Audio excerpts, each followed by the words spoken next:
Welcome to Homegrown History with Limestone County Archivist Rebekah Davis and longtime Athens, Alabama native Richard Martin. Each episode, Richard and Rebekah bring to life some of the famous and infamous stories etched in Limestone County's rich history. Hello and welcome to Homegrown History, the Limestone County, Alabama History Podcast. I'm Rebekah Davis, the Limestone County Archivist. I'm here with my co-host. I'm Richard Martin, the oldest one here. That's right. And once again today, we have a very exciting topic. Actually, this is a topic that was more interesting than I thought it would be, Richard. Of course, Richard, as is per usual, knows a lot about this stuff just because you lived it. Well, I'm old. That's right. Yeah, exactly, because he's the oldest one here. So, not to build up the suspense any further, we are going to talk about the history of aviation in Limestone County. And if you don't own your own plane, you may not be aware just how significant of a history of aviation, and not just a history, but current and future things that we have going on here in Limestone County for those of us who like to take to the skies. And so, because of that, our guest today to talk a little bit about it is the man down at Pryor. That's your official title, right, Adam? Yeah, down at Pryor Field? The man. The man. Yeah, So, we'll go with that today. Adam Fox is the airport director at Pryor Field Regional Airport, right there down by the river. Indicator city limits in Limestone County, in that weird little crazy juxtaposition, right? Absolutely. Kind of right there in the middle of all the hustle and bustle of the development of southeast Limestone County. Hot topic, hot area, and we're right in the middle of it, which is great for all of our stakeholders. And I'm sure we'll dive into it, but we got a lot going on. Yeah, for sure. Well, and before we go too far back into the past, Adam, tell us a little bit about you. How long have you been there at Pryor Field? Where you come from? What's your background and all that stuff? So I was recruited to come be the airport director at Pryor Field. Valentine's Day, actually, of last year was I found my new love at Pryor Field and started just over a year and a month or so at Pryor Field. But I've come from kind of a laundry list of aviation experience that started at the age of 17 when I enlisted into the Alabama Army National Guard as a CH-47 helicopter crew chief and repairer. And that kind of sprung into a robust career that led me to graduate from Auburn University's College of Business and Aviation Management. So got my business degree there with a focus in aviation management. War Eagle, absolutely. And then from there, I've got extensive experience working with the government side of airports from a state system standpoint. So not just necessarily one airport, but a state system full of airports. Had a extensive career out in Oklahoma, the flat prairie land where there's plenty of wind and plenty of opportunity to take to the skies. Sure. And now, as of last year, I have come back to the great state of Alabama as the airport director at Pryor Field. So I've kind of got a little bit of knowledge just to make me dangerous on all different kind of fronts of aviation. I am a mechanic through the military. I am a pilot. Recreational. I do not fly for a living, but I work with those that do on a daily basis. Pryor Field currently is, depending on what numbers we look at, and I'm sure we'll dive into this, but it is the number one general aviation airport as far as our based aircraft and some of our operations. And we're very proud to partner with folks in Limestone County and south of the airport and across North Alabama as a whole. So thank you for having us here. Yeah, absolutely. Well, I appreciate you joining us to talk a little bit about the history of aviation here in the county. So I kind of want to get started, Richard and Adam, back at the beginning, and the beginning would be the Wright brothers, right? All right. Correct. Aviation trivia, Adam, since you're the man. When was the first flight? That'd be in 1903. Obviously our brothers in the Carolinas kind of got to take on that trademark of being the first to fly with the Wright Flyer, and that was in 1903. Trivia for you, do you know when the first flight in the state of Alabama was and who actually did it? So I'm guessing around 1917 because that's when one flew over Limestone County, but I don't know. You tell me. So the first flight was actually, again, the Wright brothers, and it was in 1910 in a cotton field in Montgomery, Alabama, which is now Maxwell Air Force Base. Oh, that's very cool. So that history that started with our folks up north in the Carolinas are actually brought down to Alabama to be the first to have that earmark here in the state of Alabama. And so that history has carried through to Alabama. So I wanted to spring that on you early on to let you know that, hey, you guys are the historians, but I might know a little bit too. So. Well, that's why we have you here. So. Well, and Maxwell has had a long storied tradition. I know we're venturing outside Limestone County a little bit, but I'm sure there's a lot of folks in Limestone County who have served and trained at Maxwell. In fact, my cousin is in the Air Force, and he's from Montana, but he came to Montgomery for officers training, Air Force officers training there at Maxwell, and got his wings and all this stuff. And so he's an Air Force pilot. So yeah, Maxwell reaches out throughout the whole country from right here in Alabama. Well, I say that to say this, in Alabama, aviation and Alabama, they both start with the letter A, right? Aviation is embedded in the state of Alabama, not just, obviously robust history for Limestone County as it pertains to aviation, but the state as a whole has a deep history in aviation. Mm-hmm. And I'm hoping that you all can educate me so that I can go out and educate the people after this about the aviation history in Limestone County at Pryor Field. Okay, well, let's get to it. So, like I said, 1917 was the first time that people actually saw a plane fly over Limestone County. It was October,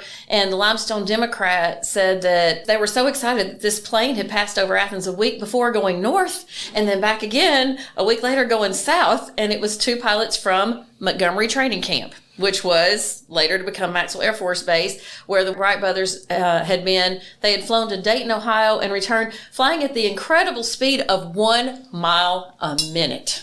Can you believe airplanes flew that fast back then? I mean, but when you think about a vehicle, 1917, I mean, a lot of folks around here were still, they were riding behind their mule, in wagons behind a mule when they looked up and saw a plane fly overhead. I mean, a lot of people didn't have cars here until 1930. I mean, Richard, you remember people in the 30s and 40s still bringing wagons to town for trade day and stuff, don't you? Yeah. It's a real juxtaposition when you think about these planes flying overhead. And in July 1919, 3 planes from the Army Air Service landed here in North Athens, and a lot of it was just to recruit men to come fly, to serve in the Army Air. Of course, it was the Army Air Service at the time instead of what later became the Air Force. So one of the officers there carried W.T. Sanders, Robert Henry Walker, who was the editor of the paper at the time, and Rebekah Malone up in his airplane, and she was the daughter of an attorney. And Richard, you know about Rebekah. Rebekah is my ex-wife's aunt. Right. Okay. And that's how I knew that. And they talked about her. And she was very, very outgoing. So she wanted to learn how to do all that. Well, she was the very first woman in the county to fly. And the paper said that she enjoyed the loop and other antics while her little sister Nancy worried and fretted on the ground, afraid she would see Rebekah no more. So Nancy was your ex-mother-in-law. Your ex-mother-in-law. Okay. Right. So we all got along. Tell us about Rebekah. First of all, with a name like Rebekah, she had to be a wonderful person, I'm sure. But what kind of person was she? Do you ever remember her flying, or did she ever talk No, I don't remember her flying. When I came in the family, she lived in Memphis. So, she was gone. Yeah. Okay. But I knew her in the family. She'd come visit us. And she was an outstanding middle-aged woman at that time. Mm-hmm. But she was a lot of fun, and her and her husband were outgoing. Yeah, well, she was a pioneer in her own right here in Limestone County. I mean, she was up there flying before a lot of men were learning how to do that. And of course, you have to realize at the time, and you may be able to speak more to this as far as just aviation history, that, there were no radio communications. At the airstrips, they would put big signs on the airstrip, big O if it was open, a big X if you couldn't land there. And that was your signal if you could go or not. And they would have a mock airplane out on the field, and they would turn it in different directions to show which direction you were supposed to land. And so, a lot of this was just compasses and maps and visuals on the ground, and no instrumentation like what we think of now. And that's what it was like whenever Lewis Speaks bought the first airplane in Limestone County. It was a 1937 Piper Cub that he bought. And it was the very first airplane. And we're going to be talking a lot about Lewis Speaks and Jack Park. Have you heard those names in relation to the history of Pryor Field? I have heard of Lewis Speaks, but I have not heard of the others. But I'm sure you're going to tell me for sure. Why, sure. You I remember knew them? Oh, yeah. I did interview I Lewis dated their Speaks. daughters. Wait, do what now? Go on. We dated their daughters, Speaks girls. Lewis Speaks had 2 beautiful daughters, and Mr. Parks had a son, and but they were a lot of fun. Yeah? Yeah. Well, Lewis seemed like he was just always a really entrepreneurial, Right. kind of guy. He and his wife Eva, when they went on their honeymoon to California, was the first time they saw tourist courts, which may not seem like it has anything to do with aviation, but it will. And, back then there weren't any hotels and people were driving, and so it was a little dining room with cabins all around. And he's like, that would be cool. We should do that in Athens. And so in 1931, he and Eva built one right there. I think it's around where 31 and Clinton meet now. Do you remember the triangle? It's been long gone. The triangle was where you go under the highway on Highway 72 where Walmart is. Okay. That's where the triangle was. Right. And because it was a triangular piece of land. And it was hopping. They rented cabins for $1 a night. Yeah. Or it was $1 a night if you brought your own bedding. $2 if they provided it. But they got in trouble with that because some people brought bed bugs with their bedding. Wow. But it was a place to go. And a lot of people would go and eat there, hang out, whatever. And that's where Jack Park became friends with Lewis Speaks. And so they became partners in business together. And they bought a gas station, which is the one that's now, you tell The that Gulf station is called Park and Speaks. Yeah, it was called Park and Speak, which was cute, because people would park and hang out there. That's right. So as Park and Speak got to working together, and of course Speaks bought his first airplane, and he's flying it around and all this, they were like, we could partner together to actually have a little airstrip, an airfield for not only us, but all these other folks that are starting to learn how to fly here in Limestone County. And they had gotten to know, and I don't know if you know this name, Frank Hull. Is either Hulse or Halsey. Do you remember this guy? I don't remember. He was the first one that opened up the Southern Airways and, later became Pryor Field. And he sold Speaks his first airplane. And but Park and Speaks weren't ready to go into business down in South Limestone yet. Right. So, where Airport Road is in North Athens, just off of Highway 127. That's it's right. north of Athens. You go up Jefferson Street here and go up till you come to the liquor store there and turn right on that road there. And out there in the field was the field. That's right. But this was the first little airfield, and Park and Speaks opened it up, and they would land, even before that, they just found whatever open field they could land. Right. One of them was just north of East Pryor Street, behind an old home, and but when they built this little airplane, they made a hangar out of scrap tin to house the airplanes in. They called themselves the Athens Aeronauts. And they actually helped the sheriff, Martin Witt, catch some convicts by spotting them from the air. It was like some of the original, crime, whatever, prevention for that. But they had that airport up there for, about 2 or 3 years that they were coming and going from there before Pryor Field started to be established. And Lewis Speaks, he decided at one point he was going to fly in an air race in Miami. This is in 1940. And his Piper Cub only held 11 gallons worth of gas. And so it took him 2 days to get down to Miami from Athens. And he ran out of gas just in time to scoot to a halt on the edge of the Florida Everglades and had to flag down passing motorists just to get some gas and, get back to the air and make it back home. So, these are guys who are just flying really by the seat of their pants, Well, it was very popular because my cousin Dick Martin and Clay Smith loved to fly. And Dick Martin had a brother, Carl Martin Jr., and he went to aviation school up in St. Louis. That's where all of them learned how to fly. And we were little kids, and we'd go up and get in the plane with them. They'd take us for a fly, and we thought this was the greatest thing in the world. You mean up there at North Athens? North Athens. Yeah. In their little Piper Club. My cousin Dick got his license at age 17, and he had a Taylor Craft Piper Cub single engine is what he had. And he went to a military school in Chattanooga, and he would fly up there in his senior year and never drive home. So we all thought that was great, and to get to fly around. And they did a lot of other things later. Yeah. Well, so you actually remember coming and going out of that North Athens airport. Do you remember what it looked like back then? Oh, it was just a shed. Was it that same old shed that was built with the just scrap tin and stuff? Scrap tin and an open field where you could land. But I mean, really, I guess that's all you needed for some of the little old planes back then. Right.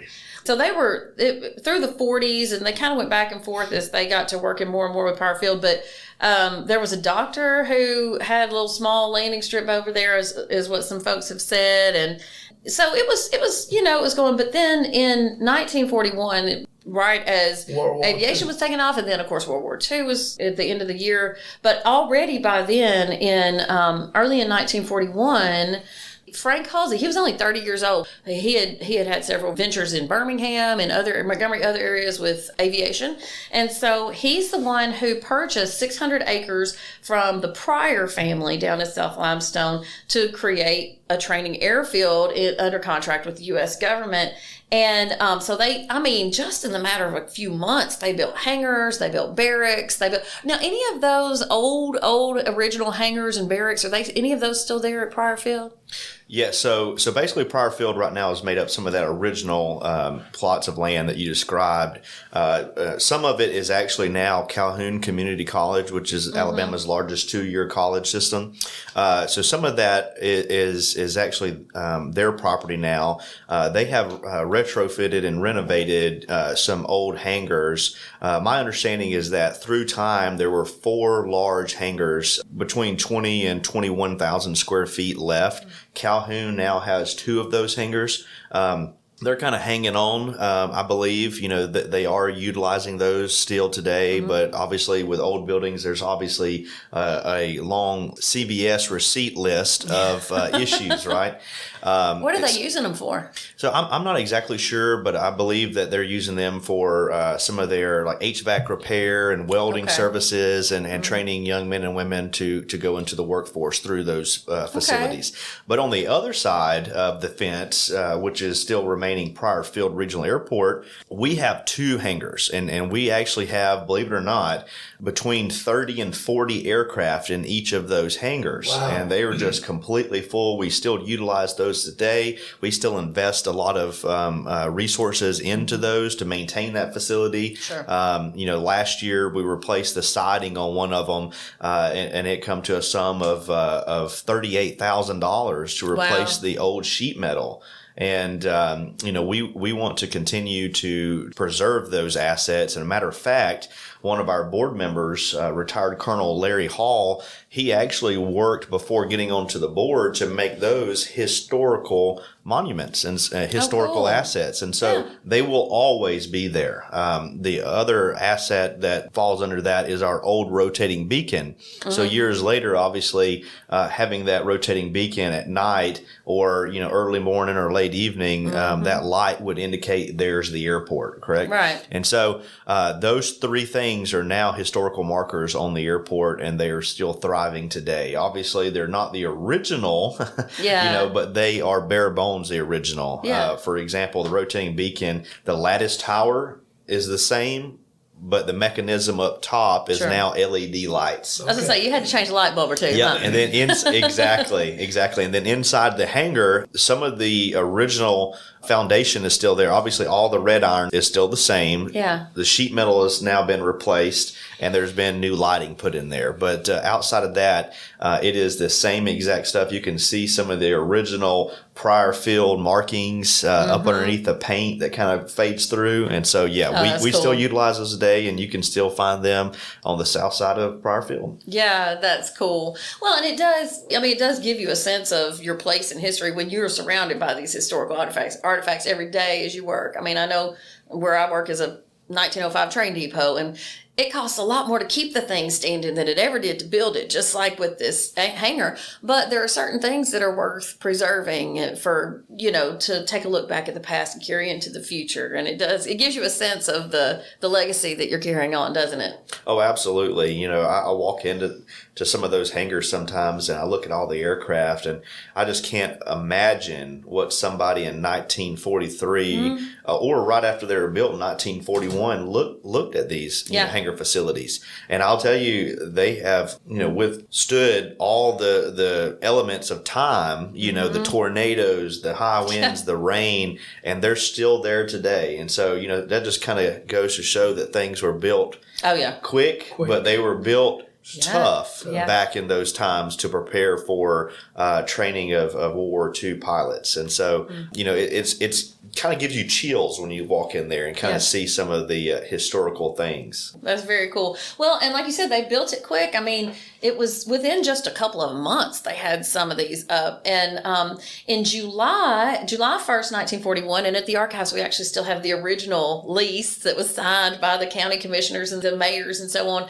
But Athens, Limestone County, Decatur, and Morgan County contracted with Southern Aviation Training School, as it was called then, to lease the airport as a municipal airport. And originally it was supposed to be a 15-year lease, and they put $15,000 down, and they were to pay $5,000 a year.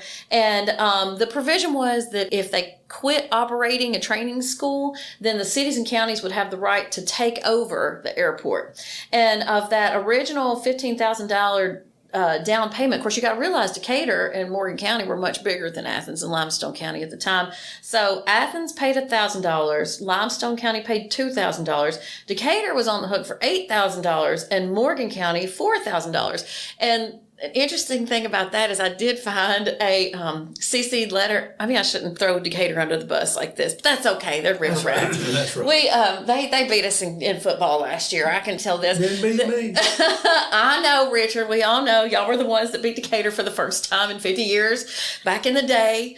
But there's a CC of a letter that the Decatur mayor sent to the Southern Aviation saying, look, I'm paraphrasing, but this is pretty much word for word. He said, here's a check for $2,000.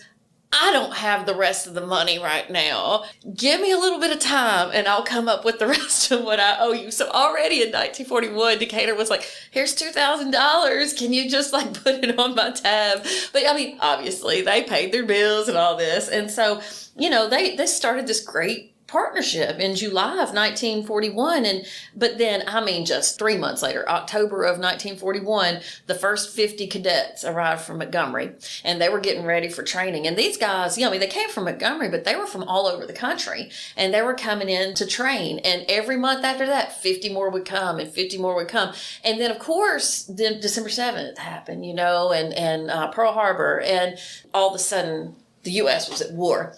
And so December 31st, 1941, we have a follow-up paperwork there in the file about Pryor Field at the archives of the termination of the lease. And it said that due to the state of war, it has been necessary that the number of United States Army aviation cadets being trained at said field be greatly increased, and the lease is taken over by the Defense Plant Corporation of the U.S. government, and the field restricted solely to training of U.S. aviation cadets. So all private, commercial, and municipal use of the field was prohibited. It was completely turned over to military training at that time. This is so fascinating because I would say that if I were to go and pull the historians at the airport currently flying, most of them believe that the airport was established by the U.S. defense folks. So they, the common pilot or the folks that have been around a lot longer than me, they believe that that's how Pryor Field was actually established. But what you're sharing today is actually that it was established as a public use, in today's terminology, a public use airport that would basically train cadets coming up from Montgomery to provide a service. Yeah. It was a business. I mean, that's what they established was a business. Yeah, you're both right, because I don't know if it's Hulse or Hulsey. It's Hulse was the guy's name. He's the one who built it, contracting with the U.S. government to train these cadets. But see, U.S. wasn't at war yet. Exactly. And so it was to train, but, the cities and counties took a look at that and hey, we've got this great asset here. We should get in on this. Subsidize it. Yeah, let's lease this so we can use it too. I mean, the same reason, and you can speak more to this, but the same reason people, the cities and counties are using Pryor Field now. They were courting industries. They were bringing people in, and so they wanted to have a place for people to land, so they wouldn't have to land in Huntsville or somewhere else, but they could land right here in the backyard and come in and see what Limestone County had to offer. So you're both right. But then, of course, that lease quickly went away. At that time, everything was completely suspended because everything was dedicated to the war effort. And that's how it was with Pryor Field for the duration of the war. It wasn't until after the war it kind of went back to, okay, let's pick up this lease again. Let's start using it for a municipal airport. And so all through 1942, 41, 42, you had all these cadets coming in, and they were, going through the training, and I saw that they would have stag parties whenever some sort of stag party to celebrate their graduation. And they would have parades through the streets of Decatur. I don't know about Athens, but they did in Decatur. And I often wonder what these young ladies in Athens thought about this fresh influx of 50 young men a month coming into the area. I'm sure they didn't complain. Do you know, Richard? No, I don't know. You were a little kid at that time. Yeah. But, which we'll get to how it got its name, but with all these young men, and I'm talking about 21, 22, 23-year-old men flying all over the place, accidents were bound to happen. And the first fatality there was in March 7th, 1942, when a 23-year-old instructor from Tuscumbia, who was in a plane with a 22-year-old cadet from New York, their plane crashed into a plane flown by a 21-year-old cadet from Virginia. And all three of them died out there in the fields near Belmina, cotton field out there by the airfield. And they were the first fatalities, but they were not the last. I mean, I think if you look at statistics from the war, so many men died not of fighting, but of training accidents and things that would happen just right here in the U.S. Of course, the best known here was in 1942, Park and Speaks were back at Pryor Field. They contracted with Hussey to help, train the pilots. And so that's what they were doing on February 4th, 1944. And they saw it happen as a student crossed the path of an instructor, and the instructor's plane crashed, caught on fire, and it was killed. And when Speaks got home, he learned that was Skylar Pryor. Skylar Pryor. And Luke Pryor's brother. Yep, Luke Pryor and Skylar both served as instructors. Of course, it was the Pryor land. The Pryors were very prominent here in Limestone County for generations. And so Skylar crashed, and he was only, 21, 22 years old Something himself. like that. He was, I've got 21. his 21. So, yeah, here it is. He was born in 23, and he died in 1944. So that's how the field got its name. Now, what, if anything, have y'all done there at Pryor Field to kind of memorialize Skylar and the Pryors? I personally have worked and become very, transparent with the Pryor sisters. Yes. And make sure that I hear them and understand the legacy as they remember it. Right. And I believe it was 1953. Miss Lila Pryor and her sister Patty, their mother actually went to the mayor of the city of Decatur, and they, established the Pryor Field in the remembrance of Skylar, who passed away doing training at what is now Pryor Field. So kind of hearing the story from their mother and what they have done to hold on to that legacy, some of our board members, we all came together and we said, what can we actually do to take that a step further? And so we've actually went far and wide looking for photographs and trying to create a history wall within our terminal building. Our terminal building is on the north side of the airport. It was built in 2009. It is a 7,200 square foot facility. It's state of the art. But when I come on board, it was kind of a blank canvas. Mm-hmm. And so what can I do to kind of come up with things that would teach lessons as pilots come in and kind of, learn about the airport? That's one thing you see across every airport is something in there that kind of say, hey, this is how we got started. Okay. So obviously, trying to look, I end up meeting you, Rebekah, and we got some photos from you. And Limestone County Archives does have a lot of photos. Absolutely. And, the arrow nuts, they're on our wall, believe it or not, with one of their cubs. And so we're able to keep that alive. But more specifically, what I was looking for was artifacts to support a project, a very important project. And that was naming our terminal building, that state-of-the-art terminal building, after Schuyler's brother. So what I've come to realize is that the Pryor sisters' dad, after his brother passed away at Pryor Field doing flight training, he remained there for 50 years, basically. Luke Pryor, Mr. Luke Pryor, exactly. Big Luke, as I've been told. He remained there, and he still flew there. He still trained cadets there. We have some of the original aircraft with him in a steerman, training very young cadets that look to me like they're 15, some of them. They look so young, but obviously they're of age. And so we have dedicated our terminal building. It is now the Luke Pryor Terminal. Oh, that's great. And so we are hanging on to that legacy. We are shouting it from the rooftop that, we have a deep history from the folks that live in Limestone County, and we are preserving that every way possible. So that's the step that we've made in the last year under my tenureship. That's I'm awesome. coming down there to see it. Now, you knew. I knew Big Luke. Luke Pryor was 80-some years old when he died. His wife was named Betty. Miss Betty Pryor, absolutely. And she was from Fayetteville, Tennessee, and he met her somewhere flying or something, I don't know. But Big Luke was a soft, gentle Southern gentleman. You always enjoyed being around him, and he loved flying. Did you ever fly with him? No, I never flew with him or anything. I didn't get to really know him until about 10 years before he passed away. But I knew the children, Right. is what I knew.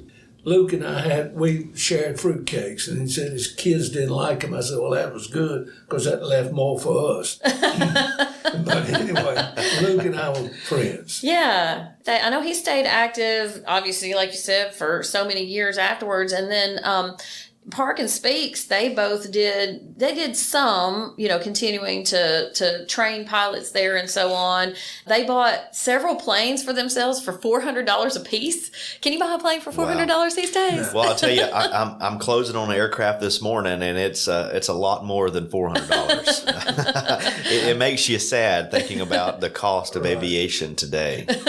I'll tell you this, we have some of the original aircraft that you mentioned here this morning, some of the Cubs, and we still have them flying today at Pryor Field just because they're 1940s aircraft, not even some of them 1930s aircraft. They are still flying today, and they're still at Pryor Field. So not only do we have the infrastructure that historic, but we have some of those original aircraft from 1941 and, thereafter. And so, even today on the market to get, one of the Cubs that you mentioned, you're looking at adding another zero to that 400, $40,000 for those historic airplanes. And people love them. I mean, it's just, some of them on windy days, a Cub, like yesterday, we had high winds and everything. You'd almost be flying backwards. It's just funny to, see these folks that hang on to those assets still today, and they love it. I mean, it's still the fundamentals of flying today. Right. Yeah.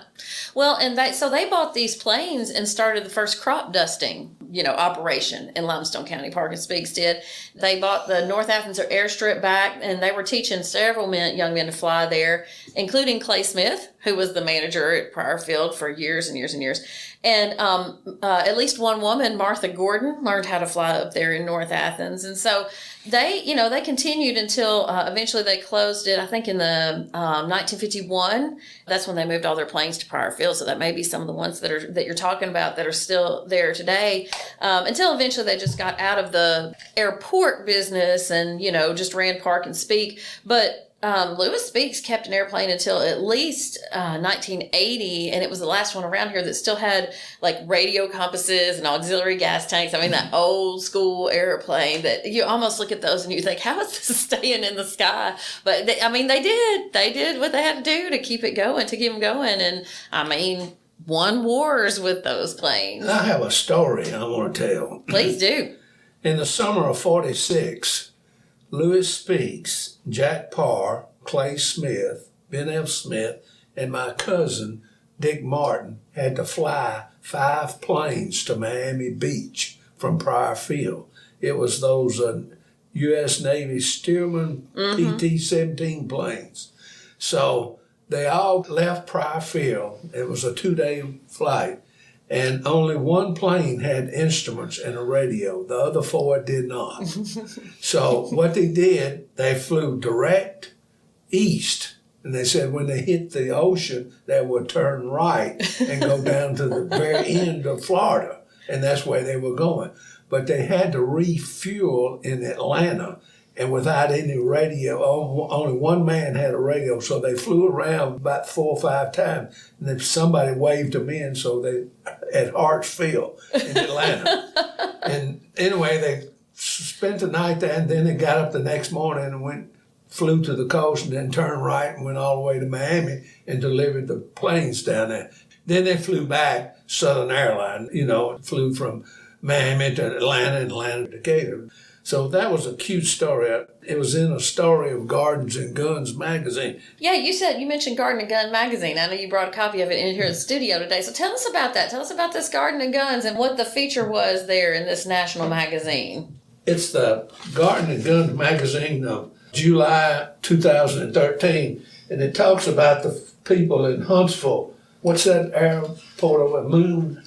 Moontown. It's still here today and still thriving. It's got a lot of those historic airplanes over there. It tells about it, so you need to Google it and see if you can get a copy of it, and then it'll tell you all about that airport over there, too. Mm-hmm. But is that where it talks about that flight to Miami? And that was your family? That's my family. Plus, it talks about Clay Smith rebuilding one of the old planes, and it's still down there. It is. It's still one of the original Stearmans. It's still within the Smith family. Right. His son, Stan Smith, and Stan's brother, Tom, and his brother, Cass, they all 3 still have their hands at the airport. Stan owns a maintenance facility, North Alabama Aviation, and his 2 brothers actually fly corporate for a company that we have, which is the AFC, the Alabama Farmers Co-op. They fly with them, and so they have a hangar that we have built, and they store their original Stearman, and it is a sight to see, and we love to watch them fly. Of course, during the winter you can they go in hibernation, obviously with an open cockpit and everything. It gets kind of cold, so most of the time we see them during the summer months. But it is a beautiful sight and a unique sound, and we love having them there. Oh, that's cool. That is cool. It's cool to see some of these really old planes. It's almost like going to a car show and seeing some of these old cars, but you've got some of these airplanes actually still take it to the sky. I think that would be, I want to come down there and see it whenever they've got, give me a heads up. Absolutely. I mean, I've been in meetings, virtual meetings and able to hit the mute button one day and walk outside because they were flying the aircraft. That day, we actually had a Boeing 737 on our ramp bringing cargo to one of our partners in North Alabama. That's kind of a niche that we have at Pryor Field today, which is kind of unique. But so we have a very new, type of airplane that was not even thought of in the 1940s, but then you have overflying it from a certain standpoint, a 1930s model aircraft flying over, and I was able to take a picture, and it is now blown up and on a canvas in our terminal building, and it is a unique sight to see. Such a huge aircraft with our terminal building, and in the background, an open cockpit Stearman flying overhead. It is awesome. Just it just gives me chills thinking about it. Yeah. Well, a few more things before we get into the present and the future of Pryor Field. One thing I didn't realize until I got to doing a little research for this episode, that there was an airfield where Athens Middle School is now. Oh, yeah. What do you know about that? Well, Clay Smith and them would fly out of it, and they would hook up a glider and take the glider up and then cut it loose, and everybody would glide up there. Yeah. And it's like the way the football field is and everything. Yeah, and this was around the, 1970s or so? 1970s. Yeah. Athens College owned that land at one time. Okay. And they gave permission to build that and do that. And then later on, the city school board bought it. Okay, I got you. Well, and if you look, there's a 1967 USGS map that actually has it labeled Magnuson Landing Strip. Right. right there where you can see where the, walking track and where the stadium and all is. And, Magnuson actually ran a Harley Davidson dealership right across the highway from where the landing strip was, where the football stadium is now. And apparently they also would use some of that landing strip to just as like a test track for some of the motorcycles. Let people come out there and test drive motorcycles out there on the strip next to the landing. I don't know if it was on the actual airstrip or it was right next to it. But yeah, so that was, there's a great, I'll put a plug in for this. There's a couple of great Facebook groups called You Know You Are From Athens If, and You Know You Are From Athens Too. And a lot of times people will chime in saying, does anybody know this about? And then a lot of folks will chime in saying, oh yeah, I remember I took some lessons there. I flew a glider out of there. And somebody said that a guy named Charlie Meager operated this airfield, and he was from Prospect, Tennessee, and would fly in to work every morning on his Piper Mall. And on school mornings, his daughters would fly in with him. So they would just fly in and out of the airport to come to school, I guess, from Prospect, Tennessee. So like I said, I never even knew until I got to look into all this. And one more little postscript that I thought was neat about just honoring the pilots here in Limestone County. Jack Park and Lewis Speaks, they were the pioneers, in addition to Clay Smith, and then you've got Frank Halsey who started it all. But when Jack Park died in 1992, Athenians were like, what's up with that plane flying overhead? Why is it rocking like that? It was Lewis Speaks. And he was flying overhead and dipping his wing in salute to his old partner, old friend, Jack Park. And Clay Smith said, we should do something too. And so he and his sons, they flew over the square with 4 different planes and tipped in honor of Jack Park too. So I just thought that was a nice little, postscript on their service to Limestone County. They did that same thing earlier. And when World War II ended, my cousin Dick Martin and Clay Smith and another fellow, I forgot his name, they flew around the square acting like they were fighting dog fights. Oh, really? And the mother saw it, and boy, she had a fit. And they didn't have radios, and the sheriff was trying to get them to quit because they're scared they're going to crash. But anyway, they finally got landed at Pryor Field. These Martin boys can't do nothing with them. That's right. They got scolded. Let their mama take a switch to them, make them go out in the yard and pick their switch. You're not going to fly no more. Well, and one thing I didn't really get into much, but it's worth noting is that med flight is a big part of Limestone County Aviation too. And you may know more about this. It hasn't been that long ago that MedFlight has established a base here in Athens, and I live not far from the hospital. I see helicopters going over all day, every day. So I don't know, you may know more about that, Adam, but with Athens not having a major hospital hub here, MedFlight has saved many, many lives here in Limestone County as people, are flown quickly to Huntsville and Birmingham, Nashville, and other larger areas where they can be taken care of, especially after car wrecks and things. So what's happening now?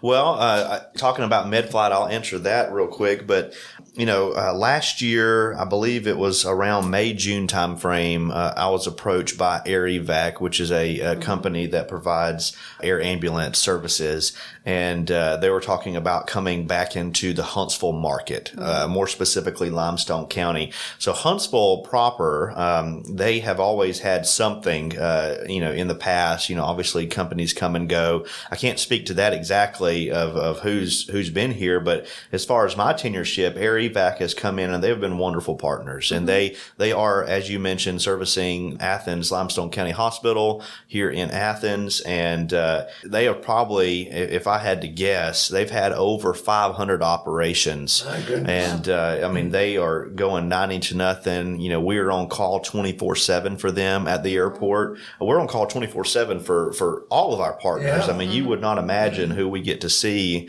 on a daily basis. But as far as the Air Evac goes, they fly a Bell 206 currently, and they are that beautiful red, white, and blue helicopter that you may see in any given day and time. And, we're proud to have them at our facility. And, they are looking up different options for a permanent residence. In Limestone County, they are setting up shop, and they're going to be a partner for years to come. So we're pretty proud of that. How many flights come out of there or go out and come in? So based on a 2019 economic impact study conducted by ALDOT, the Aeronautics Bureau more specifically, we have over 150,000 operations annually. gosh. Wow. And so, those numbers that I mentioned early on today are number one in the state of Alabama. And so we're pretty proud of that. Like number one among regional airports? Among regional airports. What we do, That's cool. we kind of keep apples to apples and oranges to oranges. So we take the Huntsvilles and the Birminghams of the world, the commercial service that have scheduled service for passengers. Right. We take those and put them in a different pile. So that's what leaves our general aviation airports like Pryor Field and numerous other ones that we know of. And so we obviously have, like I said, 141 based aircraft and over 150,000 operations annually. We actually have over 10,000 passengers through charter operations and business executives that fly in that come through our terminal on an annual basis. Now, that's all based on 2019 numbers. And let me tell you, we have grown significantly even since then. And we are on a trajectory to no end right now. Tell us a little bit about that. Yeah, speaking of that, I think it's a great transition. Obviously, just like Athens and Limestone County, we're in a unique situation of where we have growing pains. We are exploding. We are on the map. Limestone County, we are the number one place in the state of Alabama, and we are the most favored living place in the United States right now. Huntsville obviously received that recognition, and we are part of that Huntsville metro. So that lumps us in here in Limestone County and Athens. And, obviously Pryor Field plays a part in that. In the aviation industry, we like to make the cheesy joke that, we are the industry that connects all others. Yeah. The business executives, the developments that are coming into our area that are sparking the growth.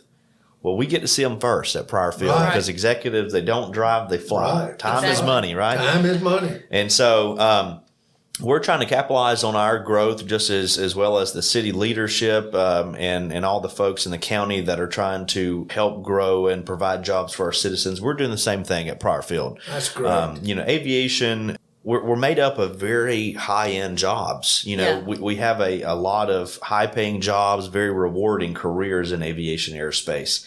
We don't have a lot of jobs currently at the airport. That 2019 economic impact study said that we are responsible directly for 134 jobs annually. So that's through our projects, that's through our base companies that we have today, and that's through specific things that are related to the airport operations, right? So that's my staff, that's me, those are all those jobs, right? But as far as some of our flights and what we do, we're responsible for thousands of jobs, not only in Limestone County, but across North Alabama, because the 3Ms of the world, when they fly in, to go see their folks down in Decatur at their plant, think about all the thousands of jobs and how Pryor Field is that key cog. So currently today, we have 141 based aircraft. We have a wait list of 107. So that's 107 aircraft that want to come to Pryor Field and live and be based there, but we don't have enough hangar spots for those folks. We have a 6,107-foot asphalt runway, which is 100 foot wide with 25 foot shoulders and LED lights. Can you imagine what someone from 1941 looking at that today would think? It looks crazy compared to what it did. You've come a long way from the O and the X, in other words. We have come a long way. We have instrument landing systems. Our ILS, we can land in any sort of weather down to a certain altitude. So basically they can come all the way down less than 200 feet above the ground before they have to make a decision to go around or to continue to land.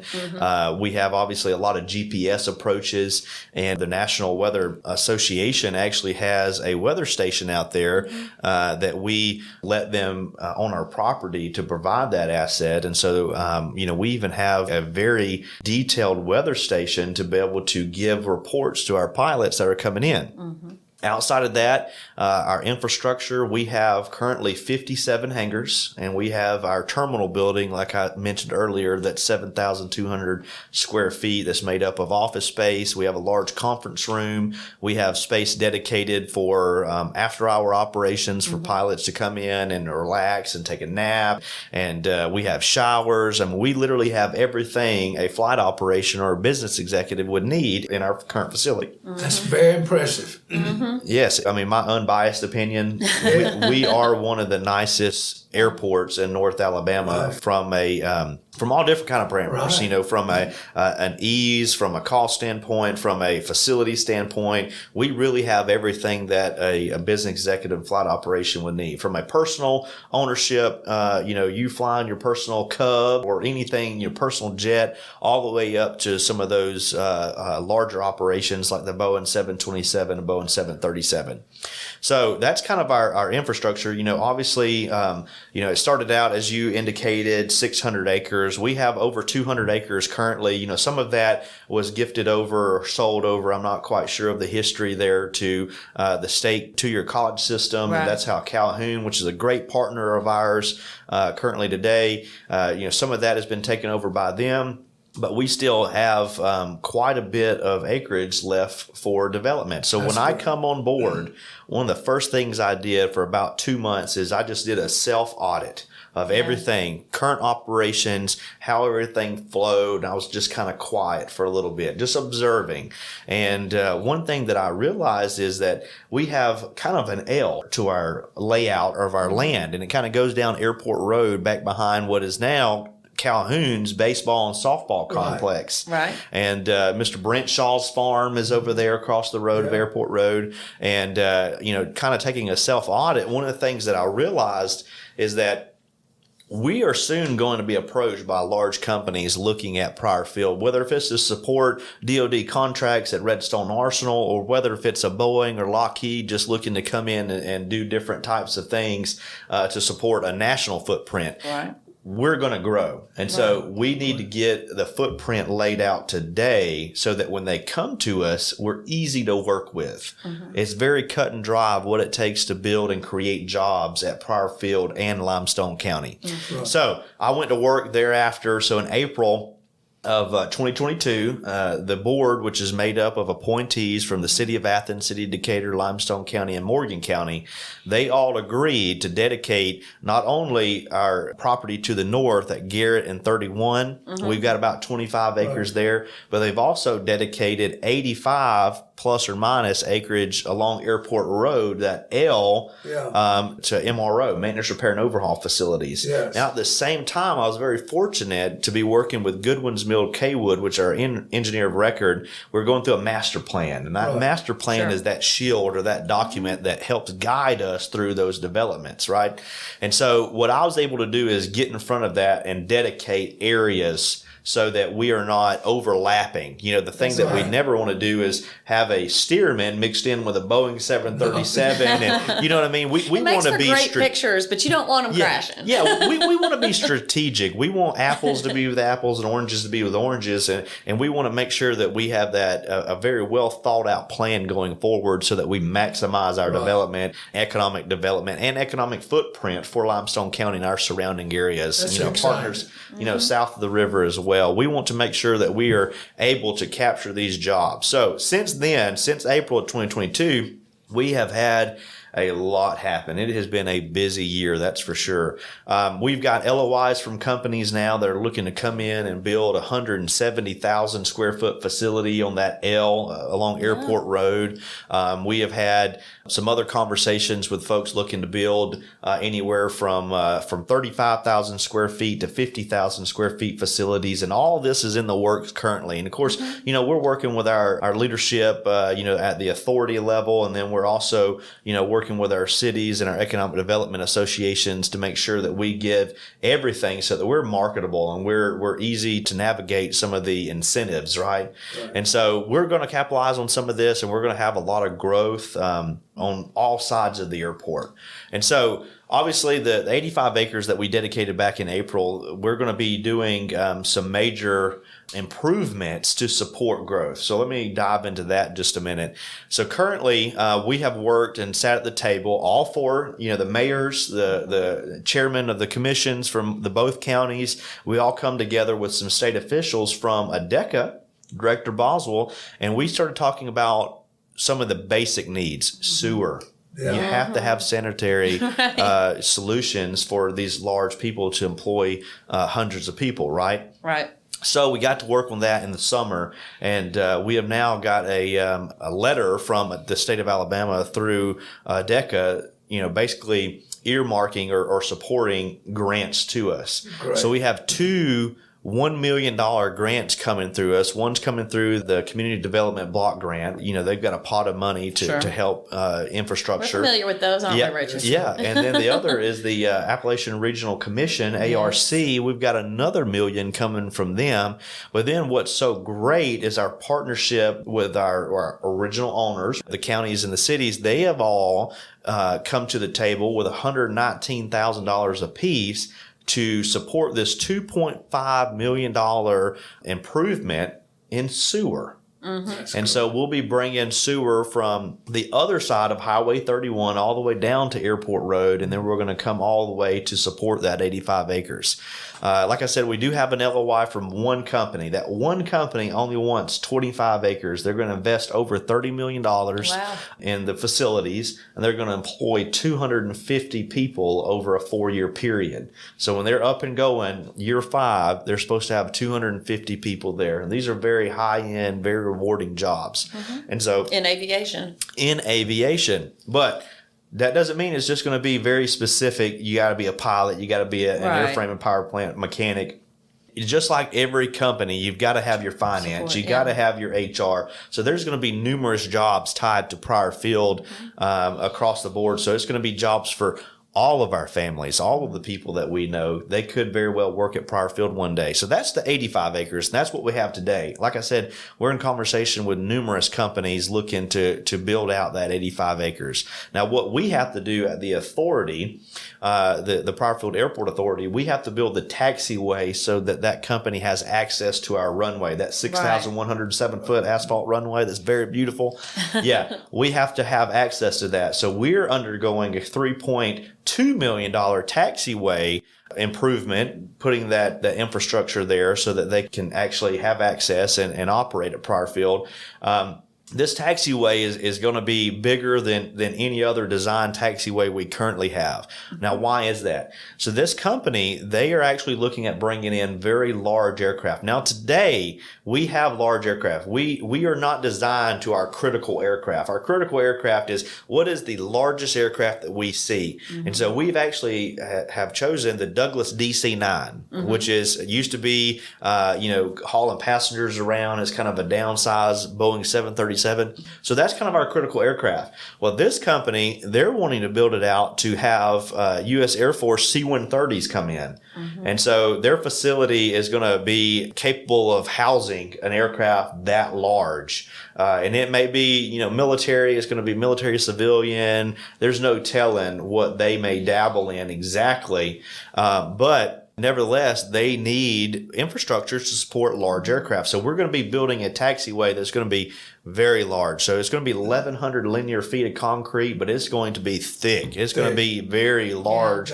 Hold that weight. Yes, hold that weight. We want it to hold, over 550,000 pounds and be wide enough to accommodate those wingspans.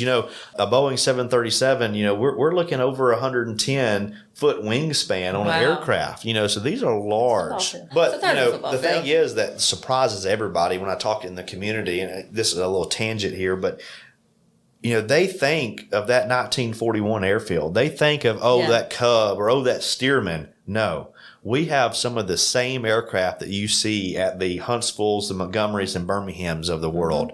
We have those 737s. We have those large, what used to be, now, of course, they still fly 737s for passengers, don't get me wrong, but what we see is not passenger, we see cargo. We see cargo, not to name drop a few companies, but, some of the folks that we partner with that I can mention, Mazda Toyotas, Polaris of the world, those two, those are kind of frequent flyers with us from the cargo standpoint.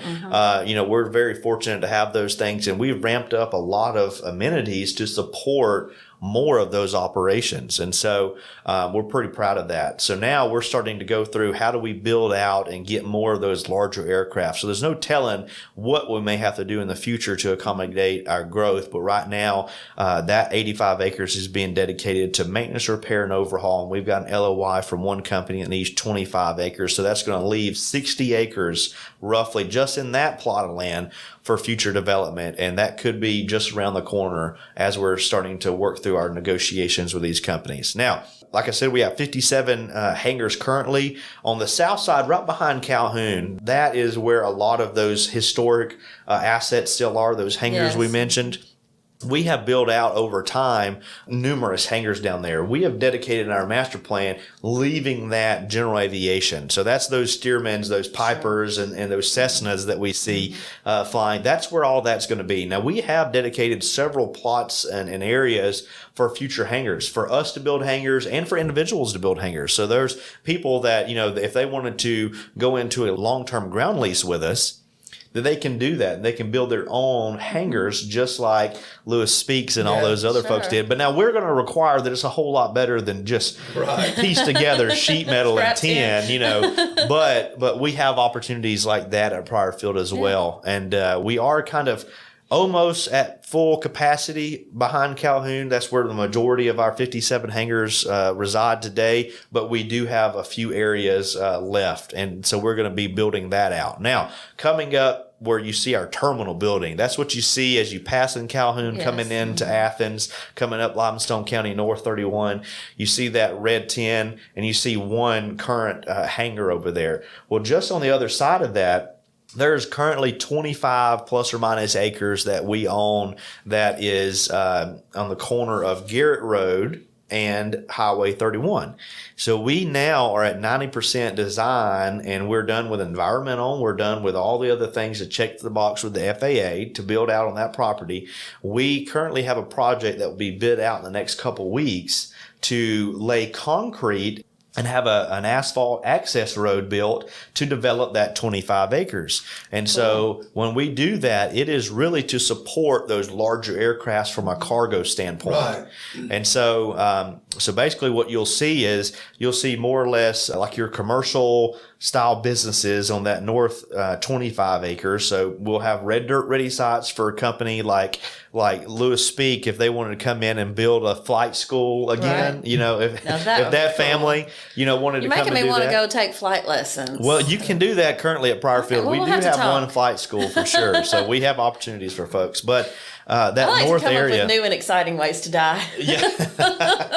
Aviation's safe. I know. It's probably safer than going kayaking. 100%. 100%. But that area will be, you'll soon see a lot of development going on. And as people pass 31, I can only imagine, the thought process. They're going to be like, wow, this has changed. I cannot. Well, y'all, as you're heading, Highway 31, I know not everybody who listens to this in the local area, but we'll just say, even if you're heading down I-65, look to your west and you'll see planes coming and going from Pryor Field. In fact, just earlier this week, there was a small plane flying low, and my kids pointed out, and they were like, what's that guy doing? I was like, he's probably flying into Pryor Field right now. Absolutely. And because you're seeing more and more of that. So, as folks go by, take a look. Look over there, see what's going on. And I'm not trying to send everybody to your door, but I reckon they could come knocking on the door and seeing your 1,700 square foot terminal now and then, huh? Absolutely. We have space dedicated for airplane spotters, as we call them in the industry. That's folks cool. that want to come. So anybody who wanted to come and just hang out and watch planes come and go could do that? Absolutely. From that original that agreement. Sounds like a fun Friday night to me. I might be there this afternoon. I know. Yeah. We need to go take the nickel tour.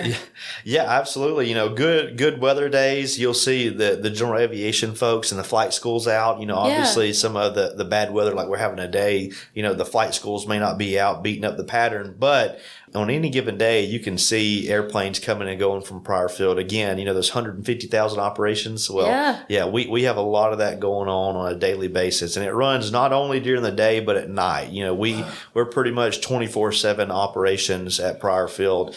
As we're going through time in the next 5 years, you're going to see a lot of different things change, and it's all to capture industry and to capture the growth and create jobs in Limestone County, and we're very proud to be a part of that. And we can't do it without our partners, though. Obviously, just to mention them again, the two cities, Decatur, Athens, the two counties, Morgan County and Limestone County, those are all instrumental partners, and they see it just like they saw it in 1941. Have them from the jump. They see the asset of Pryor Field, and they are very proud of the growth that's to come, and they're eager to see it actually come to fruition.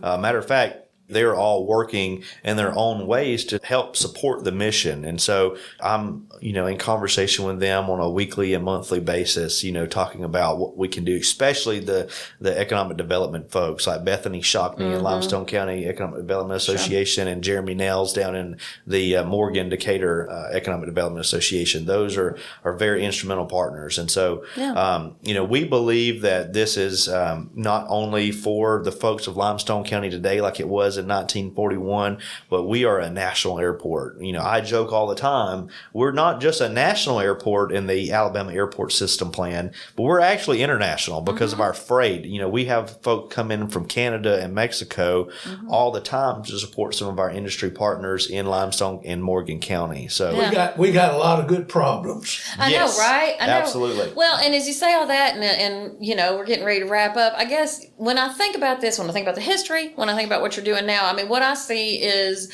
it usually takes a few visionary people to figuratively and literally get things off the ground. And that's what you saw back 80-something years ago with Park and Speak and the city and county leaders, and that's what you're seeing now. And so I guess my last question to you is just, how are you, taking the lessons you learned from history and the legacy you have there, and you've really kind of answered this, but putting it into what you see in the future, I mean, how do you see that all kind of coming together? Well, I think in anything that we do, we have to understand our history to be able to move forward effectively. It's kind of like don't recreate the wheel. It's already been created, and, learn from those that have done it. I think in everything we do to become good leaders, you have to look to what was done in the past and what was successful. And so, not only, the folks of Pryor Field back in the day, but the folks across the country, trying to learn from them and how they were able to rapidly grow their airports. So I try to take our history and embed it and keep it alive as we're going forward in developments.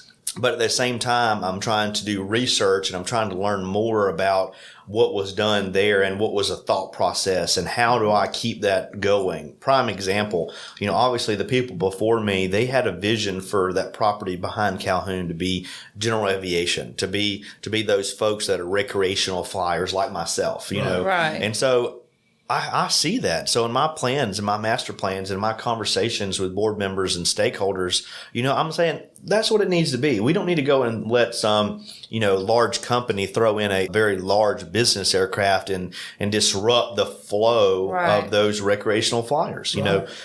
Going forward with all of our development, we're trying to think strategically and look at those founding fathers and what they had envisioned for the airport, and we're just trying to capitalize on it. Louis Speak, he was obviously a very well thought out businessman, and he obviously had a vision for the airport, and I wish that, people like that could come back today and say, this is what I envisioned for Pryor Field, and I would love to have their sign off for their blessing for our plans, and I think they would. I think that, a lot of people want to see places like Pryor Field grow because they want to help diversify the economy and help grow different types of jobs for the young people that they have in their families.